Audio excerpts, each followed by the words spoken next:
நாம் தமிழர் சேரவே சேராது. இலவு காத்த கிளியாக தாவேக்கா 2 வருடம் கடந்துருச்சு. எக்ஸிஸ்டிங் கூட்டணியை தக்க வைக்கிறதுக்கே போராடுற காலத்துல ஸ்டாலின் இருக்காரு. 30% இருக்கு, 20% இருக்கு, அவருக்கு வந்துட்டாங்க, இவர் வந்துட்டாங்கன்னு சொல்லிட்டு எத்தனையோ பேர் சொல்லிட்டே இருந்தாங்க. செய்திகளை கசிய விட்டு கொண்டு போலியான பிம்பத்தை ஏற்படுத்தி ஊடக வெளிச்சத்தால் உருவாக்கப்பட்ட ஒரு அரசியல் நாயகன் தான் விஜய். சீமான் கட்சியும் விஜய் கட்சியும் பற்றி நான் கருத்து சொல்ல விரும்பலை. நான் 2 கட்சியுமே தமிழ்நாட்டுக்கு தேவையில்லாத கட்சியாக நான் பார்க்குறேன். இது தவிர்க்கவே முடியாத கட்சியாக அதிமுகவும் திமுகவும் இருக்குது. வேறு வழி இல்லை. நமக்கு புதுசாக நீங்க அவங்களே தவிர்த்துருவீங்க. ஐயா ஸ்டாலின் அவர்கள் ரொம்ப சிறப்பாக வந்து அவருடைய கூட்டணியை வந்து 19, 21, 24 ரொம்ப தெளிவாக பண்ணியிருந்தாரு. ஸ்ட்ராங்காக இருந்த கூட்டணி ஒரு சலசலப்பு வந்து தேர்தல் நெருங்கும் போது உருவாயிருச்சு. அந்த சலசலப்பு மனக்கசப்பாகவும் மாறி இருக்கிறது. உங்க 5 பேருக்கும் ஒரு கேள்வி. திரையில 4 தலைவர்கள் இருக்கிறாங்க. இது வந்து கோடிட்ட இடங்களை நிரப்புதான். எக்ஸ்ட்ரா பதில் எதுவும் சொல்ல வேண்டாம். நேரடியா சொல்லுங்க, கூட்டணி வியூகத்தில் வென்றது இந்த 4 பேர்ல யார்? கூட்டணி வியூகத்தில் வென்றதுன்னு பார்த்தீங்கன்னா ரொம்ப பின்தங்கி, அதாவது மைனஸ்லேருந்து வந்தது.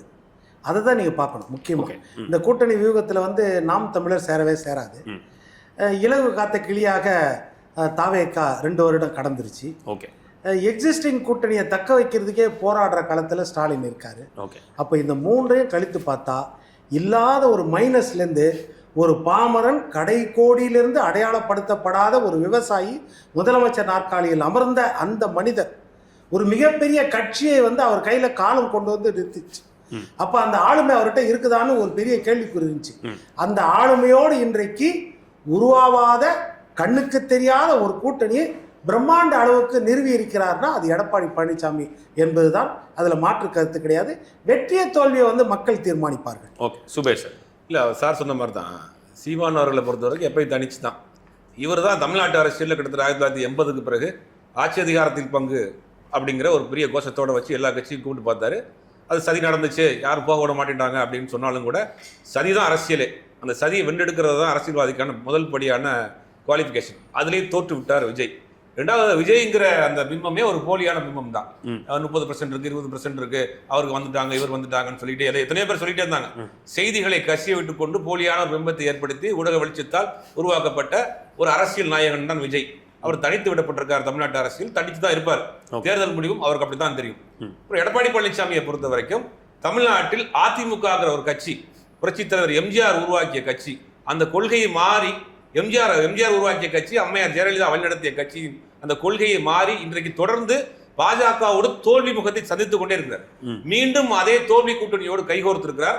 அதுக்கு தமிழ்நாட்டில் கண்டிப்பாக அது மீண்டும் ஒரு தோல்வியை தான் அவர் சந்திக்க போறாருங்கிறதா நம்ம பார்க்க வேண்டியதா இருக்கு.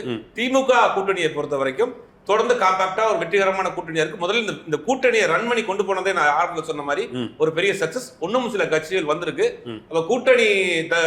கூட்டணி அமைப்பதா இருக்கட்டும், ஆட்சியை கொண்டு போன விஷயத்திலாக இருக்கட்டும், மக்கள் நல திட்டங்களாக இருக்கட்டும், திமுக கூட்டணி ஸ்டாலின் அவர்களுக்கான வாய்ப்பு இருக்குங்கிறதா என்னோட கருத்து.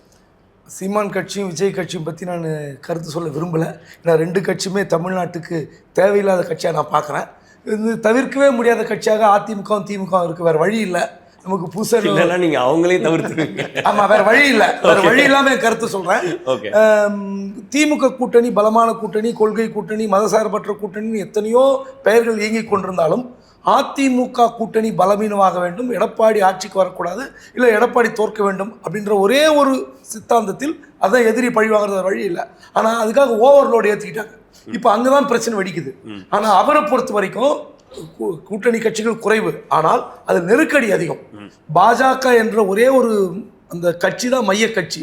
அந்த கட்சியை வச்சுக்கிட்டு அந்த கட்சியோடு மட்டுமே கூட்டணி பேச்சுவார்த்தை நடத்தி கொண்டு எல்லோரையும் சமாளித்த வகையில் எடப்பாடி தான் கொஞ்சம் இன்னைக்கு கூட்டணி பேலன்ஸ்ல முன்னாடி நிற்கிறார்.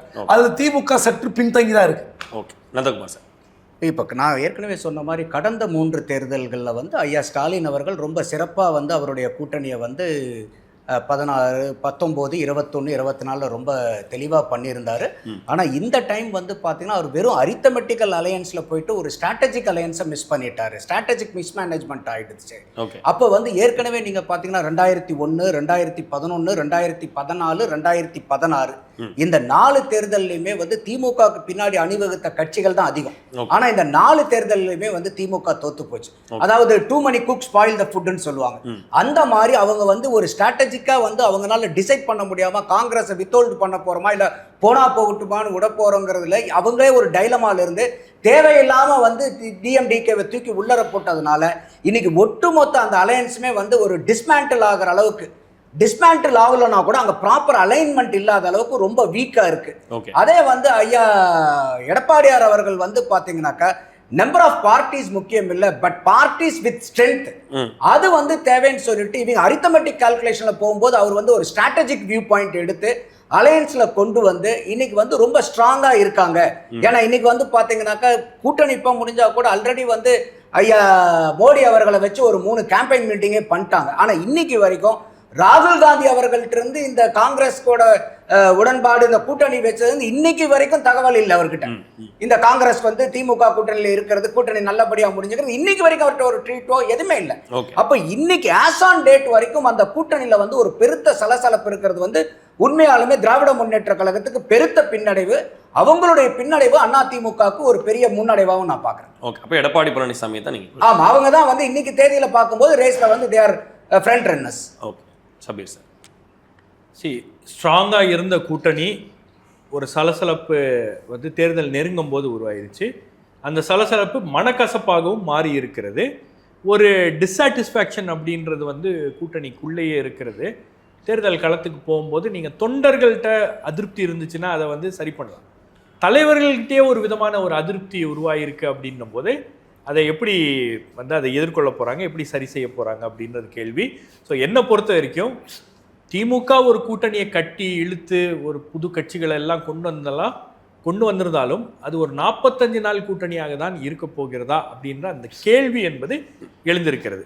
வெற்றி தோல்வி எப்படி அவங்களுக்கு ரிசல்ட் என்ன வருதோ அதை தாண்டி அந்த கூட்டணியோடைய ஃபியூச்சர் என்ன, ப்ராஸ்பெக்ட்ஸ் என்ன அப்படின்றது ஒரு கேள்வி. ஏடிஎம்கேவை பொறுத்த வரைக்கும் உங்களுக்கு வந்து ஏடிஎம்கே எந்த இடத்துல பின்னடைவை சந்தித்திருக்கிறது அப்படின்னா, அவங்க தனியாக இருந்திருந்தா கூட மக்களுடைய நம்பிக்கை ஓரளவுக்கு பெற்றிருக்கலாம். ஆனால் பாஜக அவங்கள ஒட்டுமொத்தமாக இயக்குது.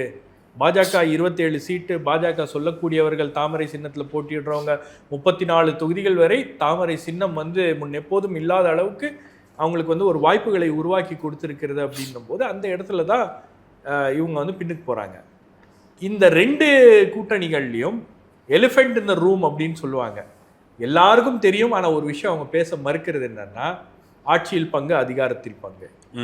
அது வந்து ஒரு க்ளோஸ் டோர் மீட்டிங்கில் பேசினாங்கன்னா பேசவே பேசாதீங்க, வெளியேஞ்சி போங்கன்னுவாங்க.